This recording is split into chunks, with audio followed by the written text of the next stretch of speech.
Hi everybody, welcome to a new episode of Tidalwave Afterwork, our music-related podcast. Music-related topics, answering questions podcast.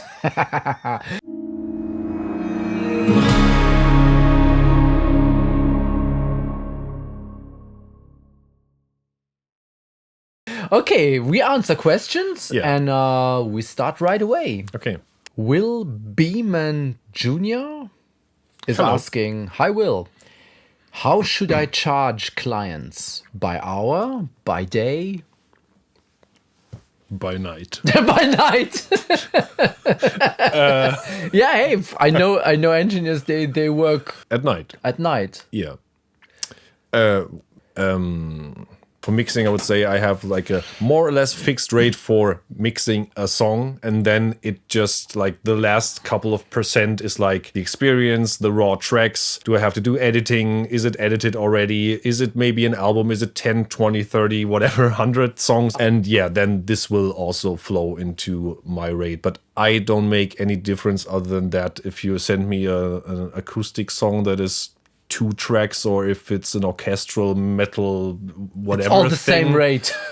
Yeah, more or less. Talking about let's say 3.5 to 5 minute long song with a reasonable amount of tracks that is recorded in a decent way. Then I just have a rate for that. Yeah. Artists or labels or whoever is going to book you wants a number. He doesn't want like guesswork. So it's like, yeah, we're going to see how long we are going to take, and then it's going to be $50 per hour or something. So nobody knows what it's going to end up. So they want a number. Maybe a different thing is recording. There I charge per day, because it's like obviously you have like a discussion up front where you estimate how long it's going to take you. Like 4 days drums, 2 days bass, 6 days guitars, blah, blah, blah, blah, blah. And then you say like, okay, this is this. And then you say this multiplied by daily rate. And then you end up with a number that you give out. And that's going to be the rate. One little tip is if you charge per days for a recording session and you are not really sure how long it's going to be, what I really like to do is I say, let's imagine a worst case scenario where you say, we will not exceed this amount of days, so that everyone has like a planning security. No one wants a bad surprise. Numbers have to be fixed up front so that you can focus on making what we are here for, making music, and don't think about money while you are working on music. Yeah. Good point. Yeah. Thanks. Next question. Thanks. That was cute. Yeah. Thanks. Thanks. We have a question from Delba Borelli. I hope I pronounced that correctly. Hi. The question is, hey guys. Hi. Hi. I often have discussions with my friends about music, and I find it difficult sometimes because there is always this argument about good and bad music. Do you think there is such a thing as objectively good music? Thank you, guys. Should I go? If you want. I think there is objectively a good or bad production. Well, there's good or a bad sound quality, but a good or bad song, it's so subjective. Let's say anything can be really crappy. But on the other hand, if I think back to the 90s, where I was listening to a lot of true black metal, the truest of true black metal, where some productions, they were terrible. It's almost impossible to listen to it now, but it was just right. So okay, I have to pull back what I said before. Because that was also what I was about to react to. Because the like inverse of that would be taking an old black metal recording, like the original tracks, if there were any, that we love, and mix them at today's standards. And you lose everything. Yeah, I think I wouldn't want to listen to it. No. Yeah. I have an example of a really bad song. Okay. There was a TV show. Objectively Yes. bad. Okay. Yes. I'm curious. Yes. It was a good one. I saw this on a TV show, was in the 90s or something. And there were like, I think it was 2 nuns. Mm-hmm. They were singing with acoustic guitars, and they were singing about AIDS and cancer. Mm-hmm. And they were playing like major chords. It was supposed to be a sad song and like the misery of cancer and AIDS and stuff. And it was just like accidentally a completely happy song. So it was really, yeah, it was bad. It was bad. I think maybe if you have an intention and you just completely miss it because you just don't have the right tools or something, then it's bad. If it's just wrong. Yeah. Yeah. The question is, though, is it important that the reaction of a listener is the reaction that the artist expected the listener to have? If there is an expectation of the listener, because most of the time you just express something because you feel the need to express something. There is this saying that art is not made to be liked or something around that. It's made to be made because you just have to make it. If you need to take a piece of fat and put it in a corner, and that's my art, then it had to be that. Yeah. You like it or don't like it, I don't care. It was what I had to make. So, yeah, in that sense, there is no bad art. Yeah. But this song was terrible. Okay, so maybe after all there is bad music, but there's maybe no bad art. Maybe. Except that song. Okay. Hope that helps. Thanks for the questions. Hey, if you like our podcast and this channel, consider subscribing if you haven't yet. And also, leave a comment and ask a question so we can cover one of your questions in a future video. And last but not least, go tell a friend about it. Thanks. Okie dokie. We have a question from J.O. Dalton. Maybe. Are you Joe Dalton? No. I don't know. Okay, J.O. is asking, what is the best way to get control over vocal dynamics? Should I go first? Yeah. If it's a problematic vocal track, I would probably go in start with something like clip gain manually, then do the processing in the track. And if then they're still not sitting right, then I would automate some stuff. I think that's pretty much the chain I would go through if it's really problematic.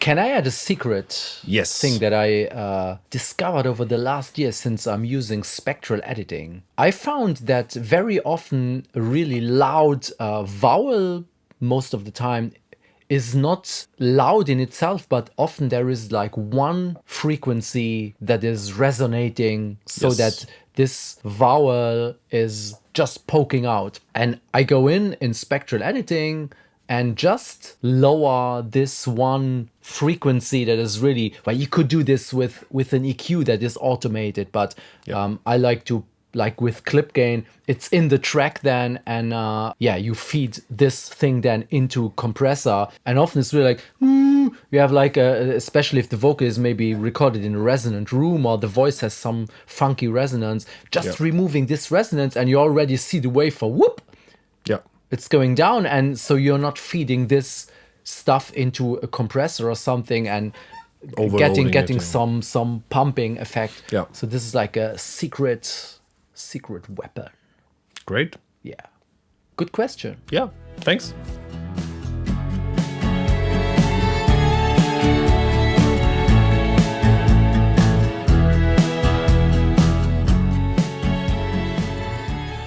All right. We have another question. Yeah. From Stefan Tauben. Hi, Stefan. Hey. What's the difference between a producer, a songwriter, and an engineer? Do producers come up with melodies and lyrics too? Producer, songwriter, engineer. Can you define that?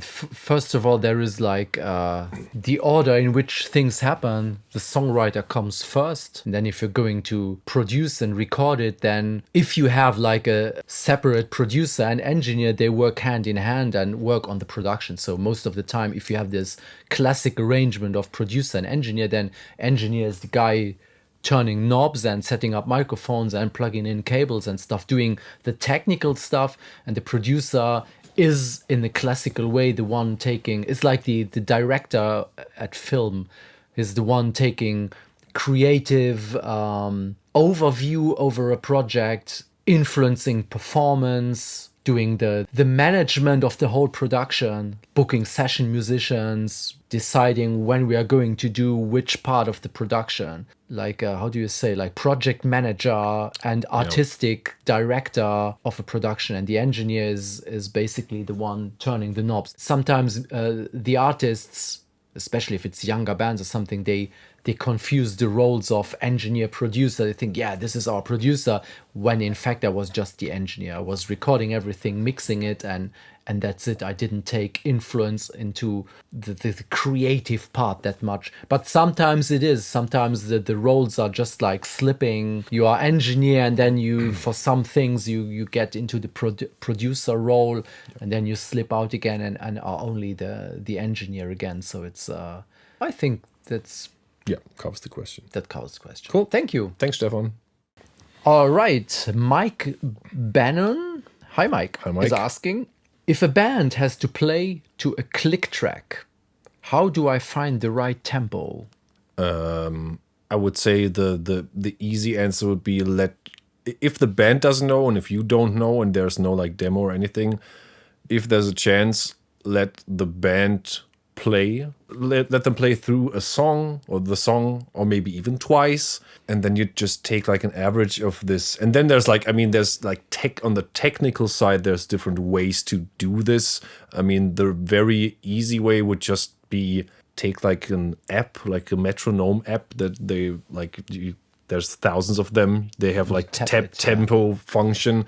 So just let the band play and sit there and tap the tempo, and then just do this a couple times, and you'll be in the ballpark of like, let's say it's between 120 and 130. Maybe the band says we want this song to push forward, then you take 128, let them play it to the click, or maybe just a verse and a chorus, and then they're like, it's a little faster. Then you just narrow it down to the final tempo. And if it's ending up at 125, 124, whatever, or you can even, if you feel like the chorus needs a little push, you could even go a little bit extreme and have the chorus be 2 BPM faster and the verse 2 dB slower. Like, but that's an extreme case, I would say. I have a little widget app on my Mac that's called Audio Calculator, where you can put in like, I measure like from bass drum to bass drum, let's say 2 bars, and then I just measure. So it's like, I don't know, 1,237 milliseconds, and it converts in BPM. And most of the times, if you then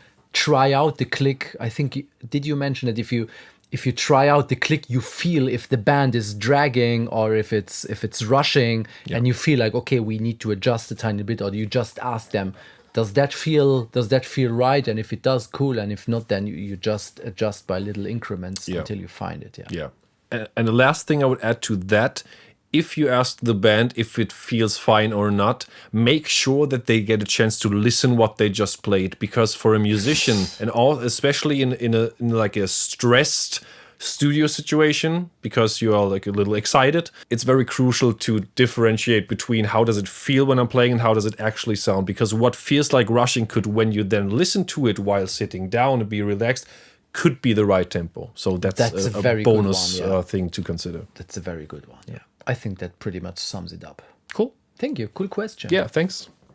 Okay, last question for today. Already. Question is from somebody called William Rule. Hi, Will. Hi. Do you work on one song at a time, or are you usually juggling multiple projects? How do you stay focused? Do you work at one song at a time? I wish.